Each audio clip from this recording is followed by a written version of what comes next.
I came home on a Tuesday evening in March to find a gate across my road. Not the county road at the bottom of the hill, not a shared easement strip my road. The one my grandfather cut through these East Tennessee hills in 1923 with a mule and a drag blade. The combination lock was new. The no trespassing sign zip-tied to the gate had my name written on it in black marker. Below my name, a phone number and a note. Call me before you do something stupid. Preston Halliwell. My name is Cole Dempsey. I'm 52 years old, and I live on 67 acres in a hollow off Benton Creek Road in Polk County, Tennessee, about 9 miles southeast of the town of Benton, and about 4 miles from the Hiwassee River as the crow flies. I am a retired Gunnery Sergeant, United States Marine Corps, 20 years of service, 2 deployments to Iraq, and I came home in 2008 with both my legs, most of my hearing, and a clear understanding of exactly 2 things: what matters and what doesn't. This road matters. This land matters. The man who put that lock on my gate was about to find out how much. The Dempsey family has worked this hollow since 1891. My great-great-grandfather Elias Dempsey homesteaded the original 40 acres after coming down from Sevier County with a wagon, a pregnant wife, and $60 in cash money. His son Raymond added 20 acres in 1931 during the Depression when a neighboring family had to sell. My grandfather William added the final 7 in 1958 from the timber company that had logged the ridge above us and didn't want to pay taxes on the cutover. 67 acres, 4 generations, 1 continuous family. We have never sold an inch. My father, James Dempsey, was born in the farmhouse at the top of the hollow in 1944 and died in that same house in 2019, 74 years old, cancer quick once it started. He is buried on the eastern ridge under a white oak tree that was already old when Elias arrived. I stood at that grave 3 weeks after I got home from his funeral and made him a promise I intend to keep. The road in question is a single-lane gravel track, about a quarter-mile long, that cuts through the southwest corner of the adjacent parcel before climbing to join my property. It has been the only practical vehicle access to the Dempsey Hollow since my grandfather William graded it in 1923. There is a footpath over the ridge to the north that you can walk in dry weather, and a creek crossing to the east that floods every spring. In practical terms, for a truck, a tractor, an ambulance, a fire engine, or any vehicle that needs to reach my property, that gravel road is the only way in or out. For 99 years, that arrangement had never been a problem. The parcel the road crosses had changed hands 4 times in the past century, and every owner had understood what was there and left it alone. The last owner, an elderly man named Earl Stinson, had lived on the property for 30 years and never once said a word to us about the road. We maintained it ourselves, put in new gravel every couple of years, kept the drainage ditches clear. Earl died in 2021 and left the property to his daughter in Knoxville, who sold it 8 months later to an LLC called Halliwell Capital Holdings, registered in Delaware. I didn't know much about Halliwell Capital Holdings when the sale happened. I knew someone had bought the adjacent parcel. I drove past the property a few times and saw survey flags going in. I figured someone was planning to build. I didn't figure they were planning to use my road as leverage. I met Preston Halliwell for the first time in January 2022, 2 months before he put that lock on my gate. He came up the road in a black Ram 3500 dually with a Tennessee dealer plate, brand new, not a scratch on it, the kind of truck that costs $72,000 and has never seen a job site. He was 58 years old, broad-shouldered but soft in the way that men get when they've spent 20 years behind desks instead of using the body they were born with. Silver hair kept short and precise, dressed in what I can only describe as his idea of what a Tennessee landowner looks like. Expensive boots. Flannel shirt that had never been washed. He introduced himself with the handshake of a man who has taken courses on handshakes. "I've been meaning to come introduce myself," he said, looking around my property with the appraising squint of someone calculating resale value. "I'm developing the Stinson parcel, custom home lots, high-end, targeting the Chattanooga market. We're talking 6 to 8 lots at $300,000 to $400,000 each. He smiled. Good for the whole area. I told him my name and that I'd lived here my whole life when I wasn't deployed. Right, the military thing. He nodded like I'd said something quaint. I wanted to talk to you about the access road, the one that cuts through my southwest corner. What about it? Well, technically it's on my property. There's no recorded easement, no legal right-of-way. My surveyor confirmed it. He kept smiling. Now I'm not looking to make trouble. I'm a reasonable man. But I'm going to need that road relocated or formalized before I can move forward with development. If you want to purchase a formal easement, we can work something out. I asked him what he had in mind. $85,000, he said, for a 30-foot easement in perpetuity. That's a fair price for what you're getting. I looked at him for a long moment. The hollow was quiet behind me. Just the sound of Benton Creek running over the rocks at the bottom of the property and a pair of crows working the ridge. I thought about what my father would have said, and my grandfather, and Elias Dempsey, who cut through these hills with nothing but a wagon and a clear idea of where he was going. I'll look into it, I said. He left. I watched the black ram disappear down the road and stood there in the cold for a while, and I thought about the word technically. My wife Ruth was in the kitchen when I came back inside. She's 49, an ER nurse at Erlanger in Chattanooga, sharp enough to read a situation off a face before you've opened your mouth. She looked at me and set down the dish she was drying. What happened? I told her about Halliwell. She listened without interrupting, which is one of the things I love most about her after 26 years. $85,000, she said when I finished. That's what he said. We don't have $85,000. No, then what are we going to do? I sat down at the kitchen table, the same table my parents ate at, the same one my grandfather built from white oak in 1947. I'm going to find out if he's right that there's no recorded easement. Because I don't believe that road has been there 99 years without a single piece of paper somewhere. She nodded slowly. And if he is right, then I'll figure out what else there is. I paused. There's always something else. My son Jimmy was 24 then, living in the guest cabin at the back of the property, working construction in Benton during the week. When I told him about Halliwell that evening, the vein in his neck that he'd inherited from my mother's side went visible in about 15 seconds. You told him no, right? He said. I told him I'd look into it. Dad, he wants to charge us to use our own road. He wants to charge us to use his road. Those are different things. I need to find out which one is true before I do anything else. Jimmy didn't look satisfied.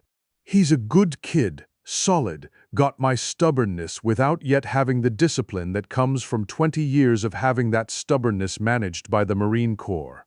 I understood his anger. I was feeling it too, but I'd learned in Iraq that the men who acted on anger first were almost never the men who controlled the situation. I spent that evening going through every document I had on the property.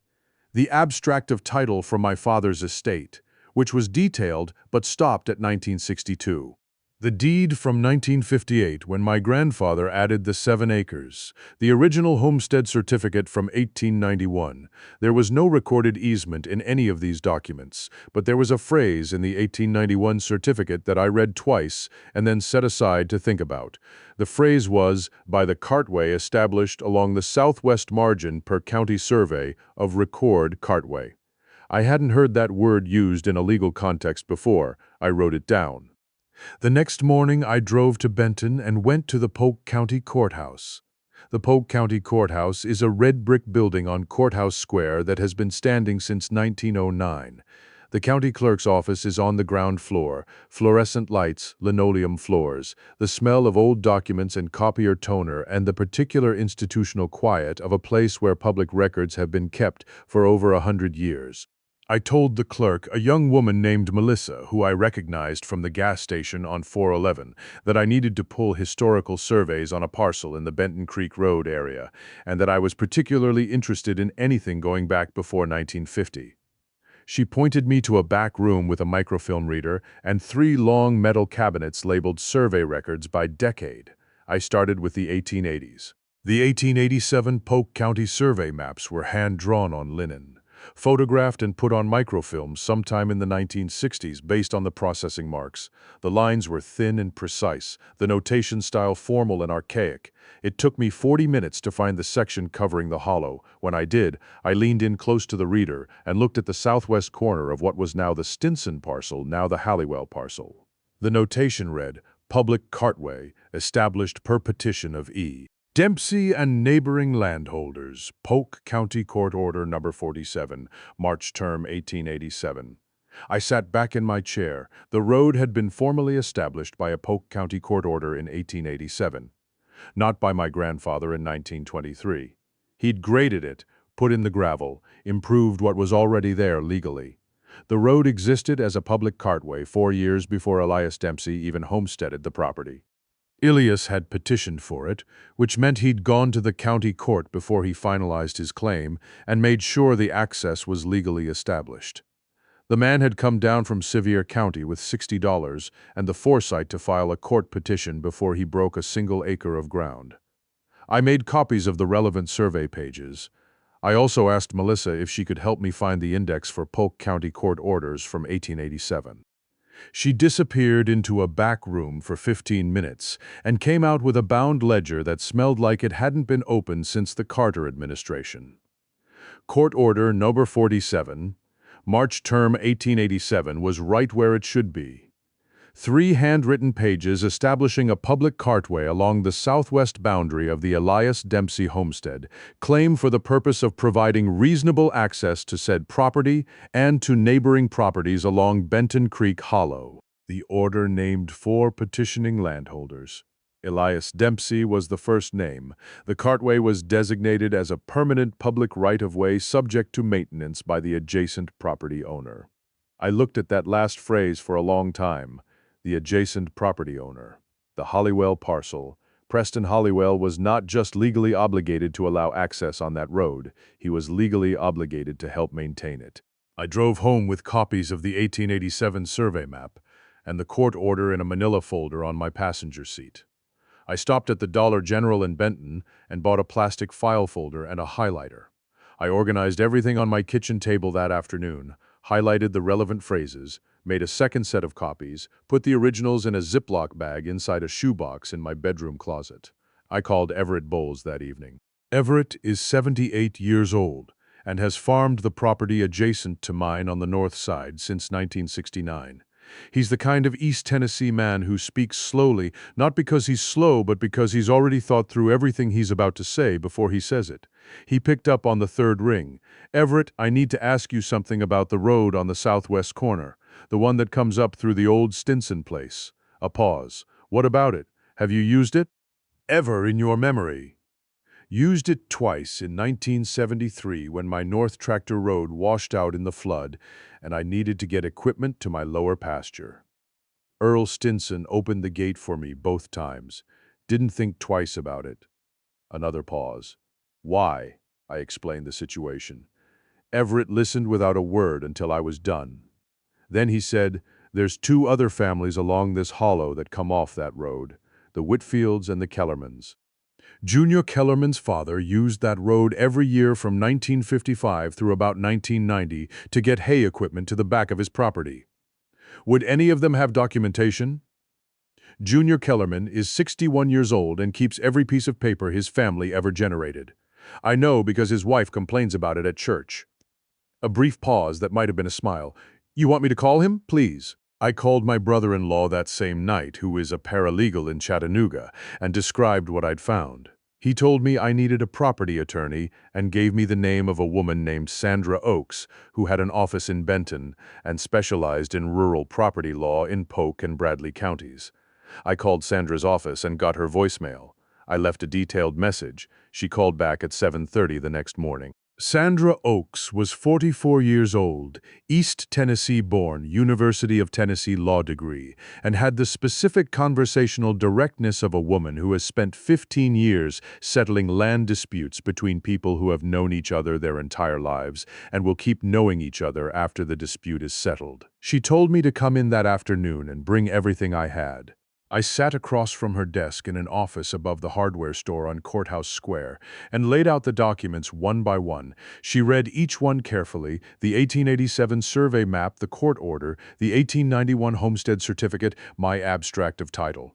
She made notes and asked precise questions. When she finished, she set her pen down and looked at me. "Mr. Dempsey, what Preston Halliwell told you is incorrect. There is absolutely a recorded right-of-way on that road, and it predates his chain of title by over 130 years. The 1887 court order. That's the primary instrument. But it's not the only one." She tapped the abstract of title. "There are two additional layers here.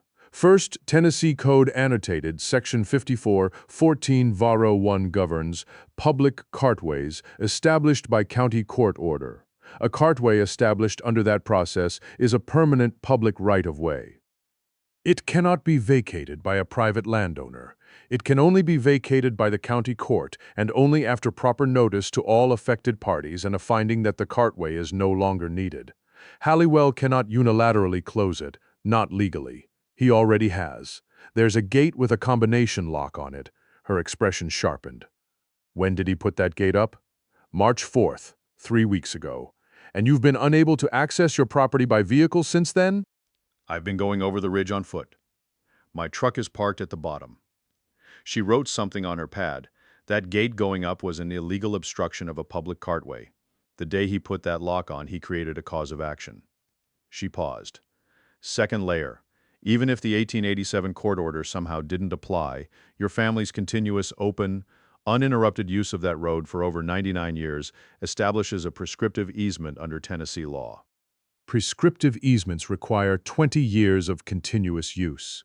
You have nearly a century. The Kellermans and the Whitfields add additional users, strengthening the claim exponentially. What do we do? Two things simultaneously. I file a petition with the Polk County Circuit Court to formally confirm the cartway's status under the 1887 order and enjoin Halliwell from obstructing it. That's the legal track. And I send Halliwell's attorney a letter today laying out exactly what we have and what we're prepared to do with it. Let him understand what his client has walked into before we go to court. Sometimes that's enough. And if it isn't, she picked up her pen again. Then we go to court, and we bring the Kellermans and the Whitfields and 139 years of documented history, and we let Polk County decide. I drove home feeling the way I used to feel before a mission I was well prepared for. Not relaxed, not exactly confident either, but focused. The variables were identified, the resources were assembled, the objective was clear. What I didn't expect was what happened the following week. Jimmy had been quiet since I'd told him about Sandra and the court order. Quiet in a way that should have told me he was working something out in his head. On a Thursday evening, 11 days after Preston Halliwell put that lock on my gate, I got a call from Deputy Frank Carver, who has worked for the Polk County Sheriff's Department for 17 years and grew up 3 hollows over from mine.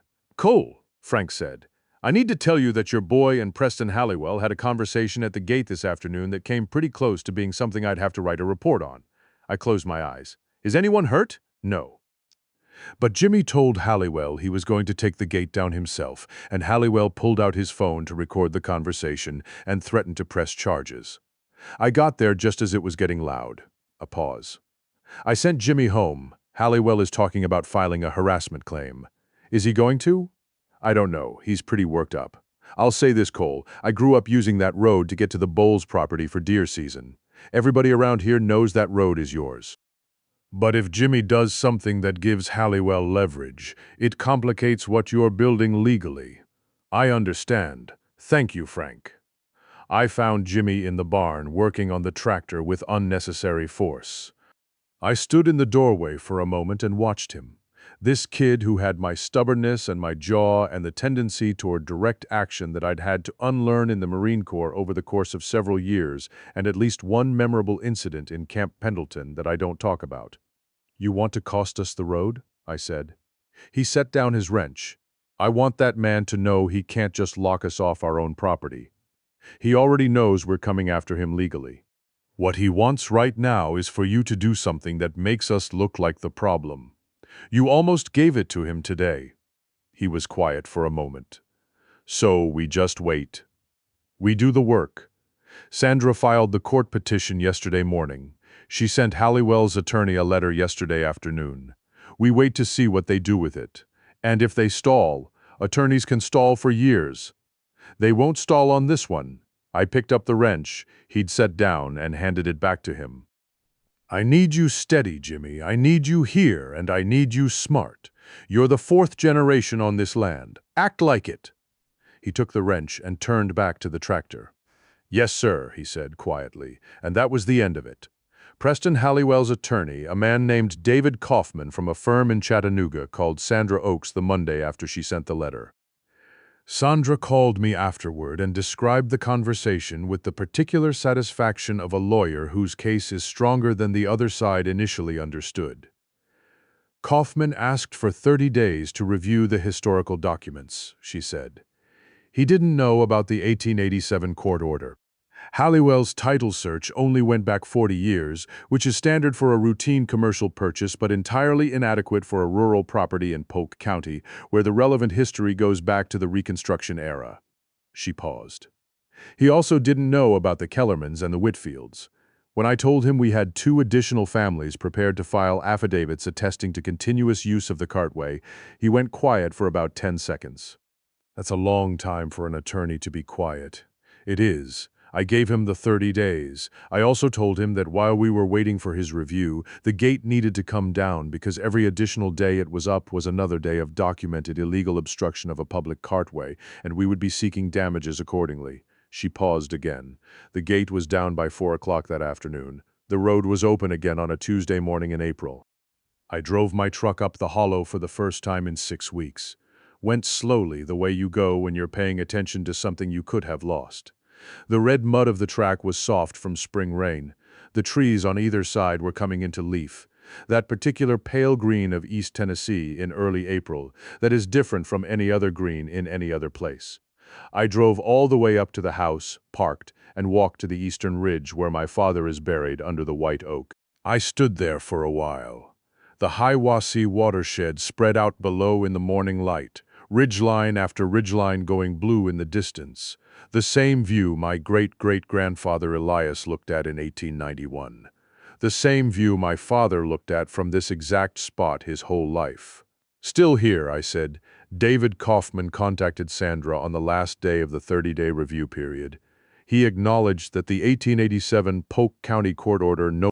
47 did in fact establish a permanent public cartway along the southwest boundary of the Halliwell parcel, that this cartway had never been formally vacated, and that under Tennessee Code Annotated Section 54-14-101, his client had no legal basis to obstruct or eliminate it. He proposed a formal settlement agreement that would acknowledge the cartway's legal status in a recorded instrument, provide for standard maintenance obligations on both parties, and resolve the matter without further litigation. He also addressed the question of damages for the 6 weeks of obstruction.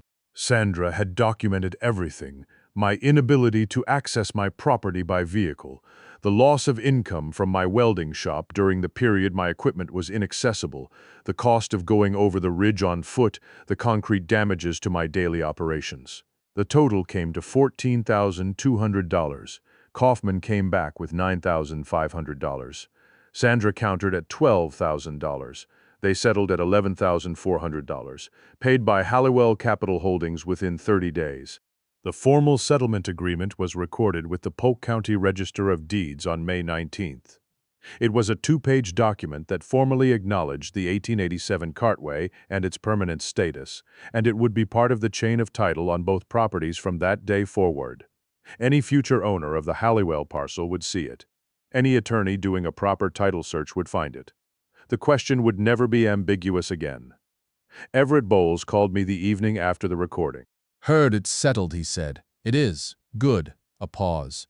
"Junior Kellerman says his father would have liked knowing it got put in writing finally. So would mine," I said. Preston Halliwell finished his development on the adjacent parcel over the course of the following 18 months. He sold 4 of the 6 planned lots, and the 2 remaining ones are still listed. He never came back to talk to me, which is fine. I don't have anything against the man as a man. He made a mistake that anyone makes when they buy property without understanding its history, and when that mistake was pointed out to him clearly enough, he dealt with it like a businessman, which is what he is. I don't need his apology. I need the road, and I have the road. Jimmy got engaged last fall to a girl from Cleveland, Tennessee, and they're talking about building on the northeast corner of the property, a spot with a clear view of the ridgeline and room for a garden. I told him the land was his to build on, and that when the time came, we'd survey the parcel together and make sure every boundary and every easement was recorded properly and clearly before he broke a single piece of ground. He looked at me and said, "Like Elias did." "Exactly like Elias did," I said. "Frank Carver stopped by in the summer, off duty just to fish the creek for an hour the way he does a few times a year." We stood on the bank with our lines in the water, and he said, without particular emphasis, "You know, most people would have paid the $85,000 or sold out, couldn't have fought it. Most people don't have a grandfather who filed a court petition in 1887, I said. "No," Frank said, "they don't." He was quiet a moment, watching his line. "Or a great-great-grandfather who thought to do it before he broke ground." That's the thing I keep coming back to. The thing I think about when I walk the property in the evenings before the light goes. Elias Dempsey came down from Sevier County in 1891 with $60 and a pregnant wife and the knowledge that access to his land needed to be legally established before anything else. He didn't assume it would work out. He didn't trust that the road would stay open because it had always been there. He went to the Polk County Court, and he filed a petition, and he got it put on record, in ink, in a bound ledger that sat in that courthouse for 139 years until his great-great-grandson needed it. That's what preparation looks like when you're doing it right, not preparing for the crisis you can see coming, preparing for the ones you can't. I don't know if I would have had the foresight that Elias had. I was a gunnery sergeant, not a founding homesteader. But I've been a Marine, and Marines plan, and one of the things I'm going to do this fall, before the first hard freeze, is walk every boundary of this property with a surveyor and make sure every document that should be recorded is recorded, every easement is clear, every right-of-way is confirmed in writing. I'm going to know this land the way Elias knew it, the way my father knew it, because the road is open right now. The gate is gone. The hollow is quiet on spring mornings, just the creek over the rocks and the crows working the ridge and the pale East Tennessee light coming through the leaves. But I learned something in the Marine Corps and confirmed it on 67 acres in Polk County. What you have is only as secure as your preparation to defend it. The road is open. I intend to keep it that way. So here's what I'd ask you to think about. Do you know the history of what you own? Not just the deed from when you bought it. The full history. Because somewhere in a county courthouse, there may be a document that's been protecting you for over a century without your knowledge, or there may be a vulnerability you haven't found yet. In both cases, you want to know before someone else does.